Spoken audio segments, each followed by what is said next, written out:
Hi everyone, welcome to week 2. So this is week 2 of module 1, defining aging. And in this week, we're going to be looking at longevity. So our learning objectives are to define longevity and differentiate it from aging. We're going to talk about some of the differences between aging and longevity. We're going to distinguish human longevity from other species and talk about how it's unique, how it's different from other species. We're going to talk about some factors affecting human mortality, another important concept when talking about longevity. And then finally, we're going to reflect on changes in human lifespan throughout history. So what is longevity and how do we differentiate it from aging? So aging is a constant process. We talked about some of the definitions of aging in our last unit. And we looked at some of the theories about how and why we age. And the common thing is that it's a constant process. It's the cellular mechanisms that are affecting our cells, our tissues, our organs, the entire organism over time. It has not changed throughout history, and so it's going to be a constant process. Longevity, on the other hand, is an evolutionary process. It has been changing, and this has been resulting in humans living much longer than they once lived. So whereas our ancestors hundreds of centuries ago didn't live for very long, we'll talk about the fact that the life expectancy was about 30 to 40 for a very long time.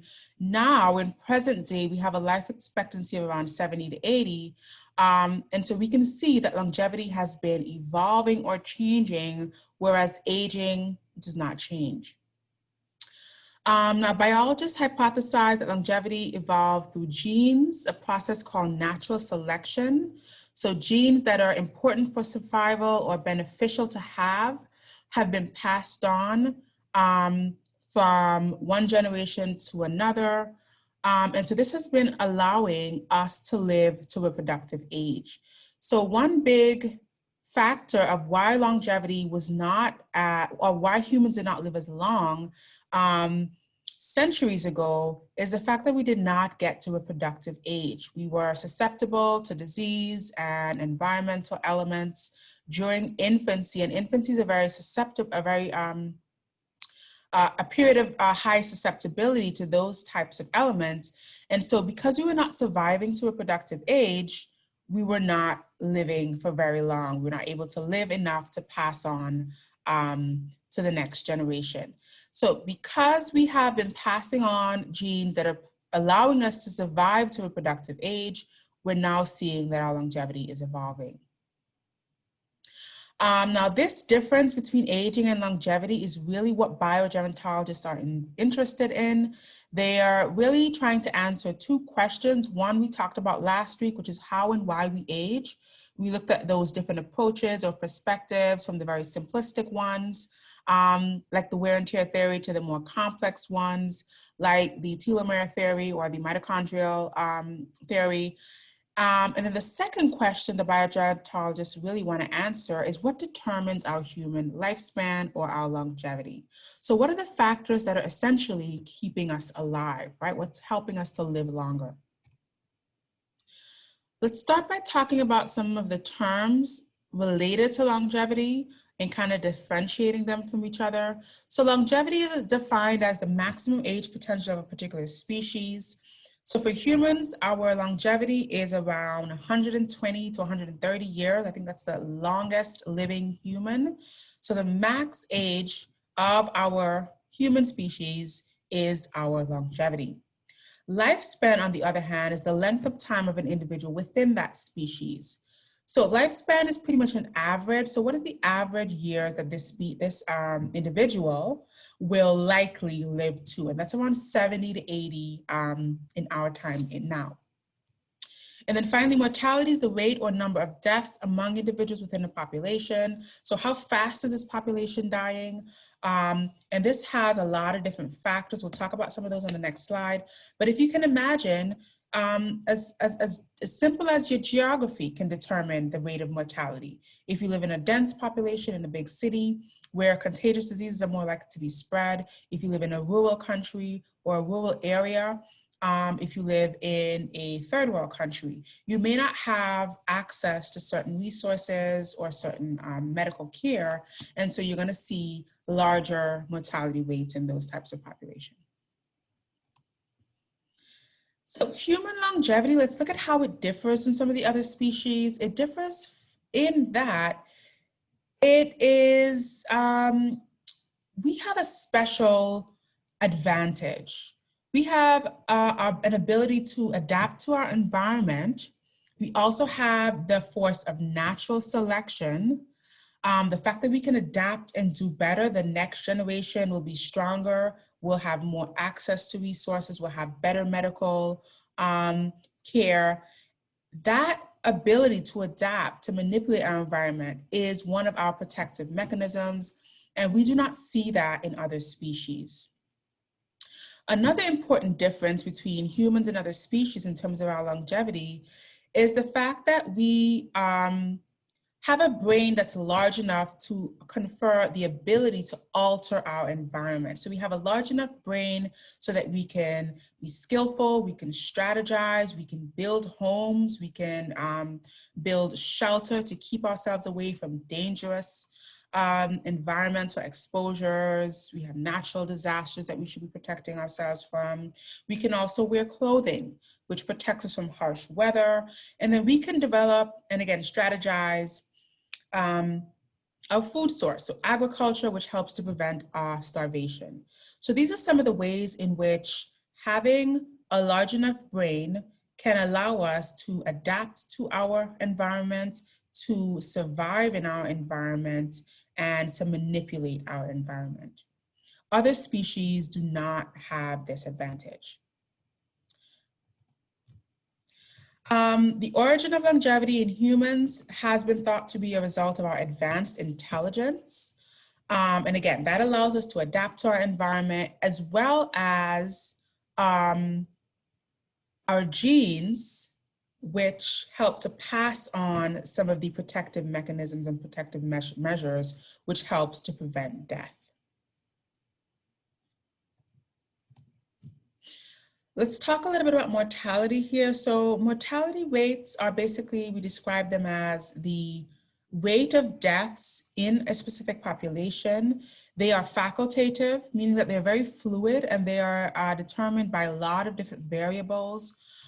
Environmental influences can cause mortality rates to be very fluid and continually changing.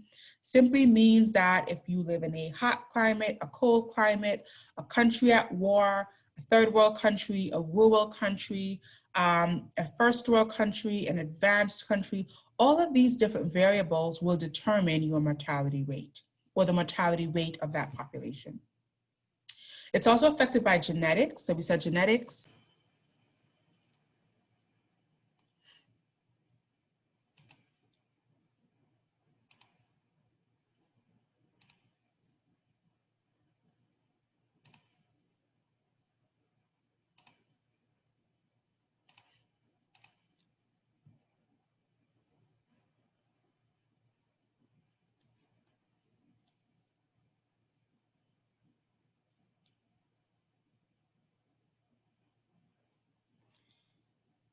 So we said genetics plays a huge role in our ability to prevent death, and certain protective genes have been passed on from generation to generation and influence via natural selection how long we live, right? Think about healthy, healthy genes that code for healthy functioning organs, like a healthy pancreas, healthy blood vessels, or healthy liver, healthy reproductive system. Those healthy genes that are passed on help to prevent disease. We can also think about genes that code for physical protective mechanisms, like thicker skin, thicker hair, which actually protects us from some of the elements in the environment. So genetics plays a huge role in our mortality rates. Third point here, mortality rates are decreased in long-lived individuals. So studies done on centenarians show that male and female siblings were more likely than the general population to reach the age of 100. So what that tells us is that there is some genetic component to living to be 100 years old, to likely becoming a centenarian. And so we usually see this traveling in families. We usually see siblings that both live to be 100, multiple siblings. We usually see that travel in families in the way of parents. So I'm sure you've heard or seen this in your own life. If your parents live to a very long age, you will likely live to a very long age. And so we know that there is a genetic component to this, and that there's a decreased mortality rate in centenarians. And then finally, it's altered by human intelligence. This point that I keep stressing, the fact that we are smart enough, we have a bigger brain, we can increase the quality and quantity of our food, of our nutrition, we have advances in technology, we have medical resources, advanced care. And this is particularly offered during two crucial times in the human lifespan, during infancy and during motherhood.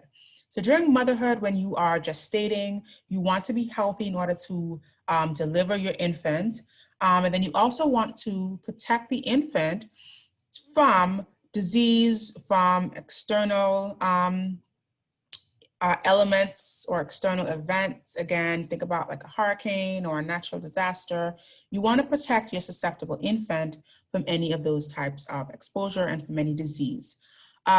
So the ability through our intelligence, through our brain size, to adapt to our environment and to manipulate our environment such that we can survive much more than other species can, is what also keeps our mortality rates low.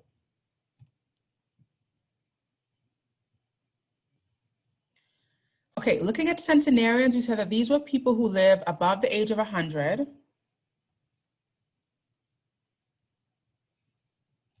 They are a small percent of the population, but super centenarians, humans who live up to 110 or more, are an even smaller percent of the population, and they're usually found 1 in about 1,000 of the general centenarian population, so even more rare than centenarians are. Currently, we've got quite a lot of centenarians. In 2015, there was about 500,000. This was 4 times more the amount in 1990. And according to some of the projections from the United Nations, in the year 2050, globally, we will have about 3.7 million centenarians living. So as we can see, this is what I mean by the fact that longevity is evolving. We have more centenarians than we did long ago. We've got more, and we have a projection that it will be even more centenarians than there are today. So that is constantly evolving as we are living longer. And a fun fact here, Japan has the greatest number of known centenarians of any nation, and the ratio is about 7 females to 1 male. So there are thought to be some protective mechanisms, protective measures, either genetically or environmentally, that are offering females more of a likelihood to become a centenarian or a super centenarian. Okay. And on the image here to the right, we can see how there is a genetic component involved here. We've got a family of 4 siblings, and they all lived to be centenarians. Here's them as children on the left, and here's them as centenarians on the right. Okay, so this is telling us that there's some genetic component that allows us to travel in families and specifically in siblings. Some of the research shows that although centenarians live long lives, they have no decreased incidence of risky activities such as drinking, smoking, or disease than their shorter lived counterparts. So there's no environmental advantage, so to speak. They're not being more careful in their life. They're not avoiding certain behaviors. So we really know that there is stress on the genetics at play here.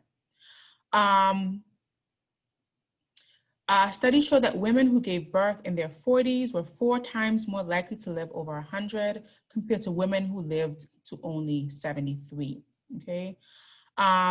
So this is telling us that women have some sort of protective mechanism. Again, we'll talk about this in the next unit where we compare aging in males and females, but the fact that women have this reproductive role, not only physically to bring about birth of infants, bring about the next generation, but they also have a responsibility in nurturing that next generation.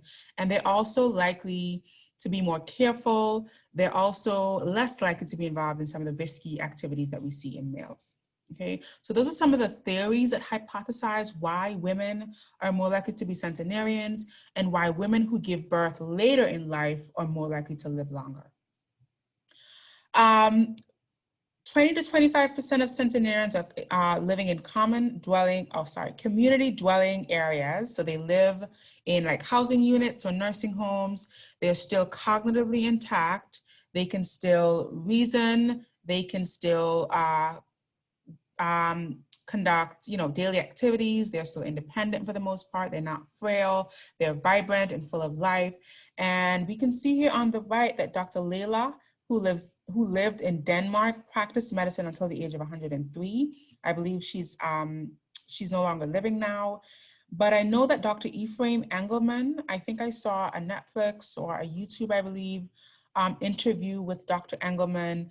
And this was maybe 2 years ago or so, and he was still alive, still a practicing physician in California at the age of 103. So these individuals are no less viable, no less, functional cognitively and physically than their counterparts that live in the range of 70s, 80s or so, okay? And so this, if you want to kind of think about it, is evidence against the wear and tear theory, right? There's some evidence here that even if you live longer, you don't necessarily have some of the frailty that we see in people who live to 70 or 80, although they have been living longer, so they've obviously been enduring more wear and tear. Why are they not as functionally deprived? So that's kind of an evidence against the wear and tear theory that you can kind of think about as we talk about centenarians. Okay, so we stressed on this topic a little bit earlier, humans and their intelligence, which is correlated with their brain size. So there's a positive correlation between the brain size of a species, specifically a mammal, and the body and weight and longevity of that mammal.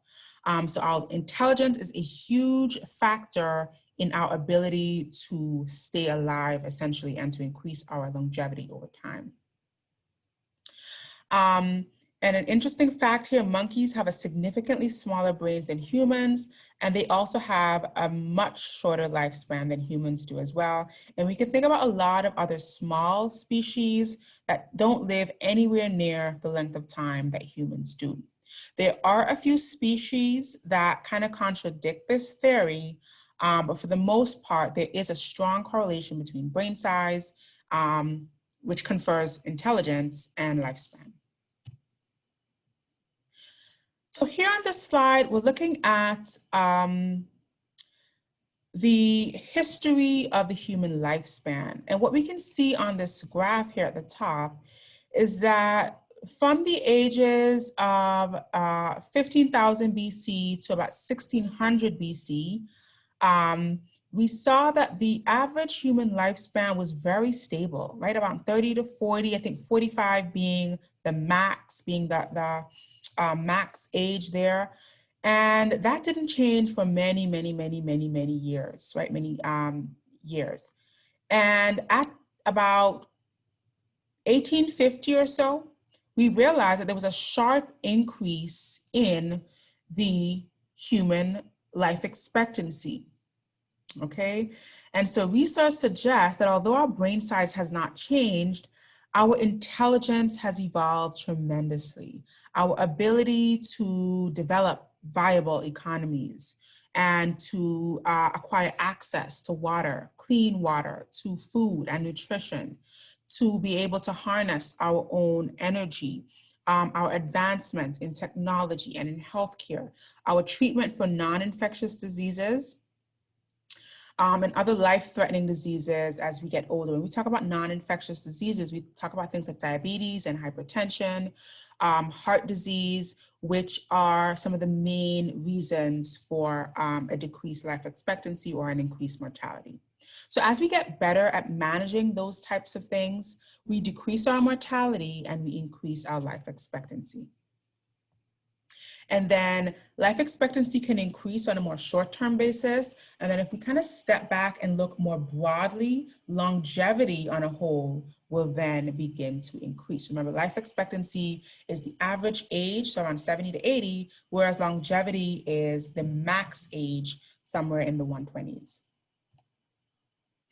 Let's talk about infant mortality, a really important concept here. So as I pointed out earlier, the infancy period is one of those periods where there's increased susceptibility to infectious diseases, to death, to being exposed to elements and so on. And as we would reason, this is because one, an infant is not independent, right? And then we don't have that intelligence that we see as this infant, as this infant gets older. And so our ability to protect our infants is another important factor in increasing our longevity. Keeping our infant mortality low is another way that we can extend the human life expectancy and eventually the human longevity. So because infants have a weakened immune system, elderly folks have this too. The immune system is not fully functioning until early childhood, and in some instances even early adulthood, where the thymus has completed its development. And so our ability to protect infants is an important part here. The fact that we were having births, centuries ago, our ancestors gave birth in non-sterile environments with risky complications, risk for infection, etc. And now today we have the luxury, the advantage over many species to be able to give birth in sterile conditions, to be able to offer our infants better healthcare right on the spot as soon as they're born. They can get screened for possible diseases and they can get them treated right away. And even as simple as our life-preserving measures, right? If you think about our emergency care, the fact that we can keep someone alive, after a heart attack, keep someone alive after organs begin to shut down, after vessels rupture, even as simple as our emergency care is an important factor in decreasing our infant mortality and increasing our longevity. We can compare two countries in terms of their mortality, their infant mortality rate, and their life expectancy at birth. We can look at Angola. Angola is an African country. It has the world's highest infant mortality rate and the world's lowest life expectancy at birth, which means that we're not going to see a lot of the population living very long, and we're going to see a lot of death in the infancy period. We can compare that to a country like Singapore. Singapore has the world's lowest infant mortality rate and a high life expectancy at birth. So I think it's somewhere like in the 90s that infants are expected to live at birth. And these are some of the factors that can influence infant mortality and then longevity as well. Something as simple as the country that you were born in. Again, from rural countries, third world countries, to more developed first world countries, we can see a lot of fluidity, a lot of differences in the mortality rates and the life expectancy and eventually the longevity over time. So at this point, I'm going to encourage you to have a look at some of the reference articles to kind of get your mind going on some of these concepts. Also, look at some of the questions. So in the discussion area in Brightspace, you're going to see some of the prompting questions. What factors affect human longevity? So you can list some of those out. Why do you think the invention of the microscope in the mid-17th century would lead to increased longevity? So we can see that right before we saw that spike in human life expectancy, we also had a coincidence. We also had the invention of the microscope. So reflect on why you think those two events kind of happened in the same time period. And then lastly, why do you think environmental factors have had a greater influence than genetic factors on human lifespan? Okay, so I encourage you to reflect on these questions, have a look at some of the articles, and I will see you over in the discussion.